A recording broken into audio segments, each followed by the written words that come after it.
Hello everyone, আশা করি সকলে ভালো আছেন। দুদিন আগে মেহেদী হাসান হৃদয় ভাই একটি ইন্টারভিউ দেয়। সেখানে সে বলে চূড়ান্ত পরিমাণ ভায়োলেন্স এই বরবাদ মুভিতে রয়েছে। প্রথম ফ্রেম আপনারা দেখছেন, তারপরে এটা দেখেই তো আপনাদের মনে হচ্ছে যে এটা চূড়ান্ত পরিমাণ ভায়োলেন্স থাকতে চলেছে। এটাই আর বলার কোনো রাখে না, বিজা রাখে না, যেটা একেবারে কি এরকম অ্যাকশন অ্যাকশন অ্যাকশন বলবো না, ভায়োলেন্স, এমন ভায়োলেন্স কেউ কখনো দেখেনি যে পরিমাণ ভায়োলেন্স এই বরবাদে রয়েছে। বুঝছেন?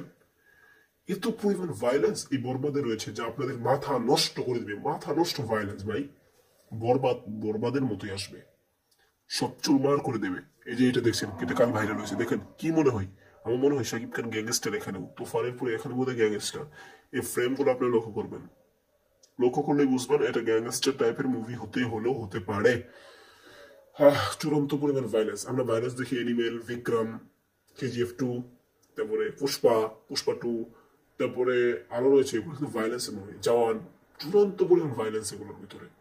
তার থেকেও বেশি বলবো না, বাংলাদেশ হিসেবে সে পরিমাণ ভায়োলেন্স রয়েছে বাংলাদেশের হিসেবে। থ্যাংক ইউ, ধন্যবাদ।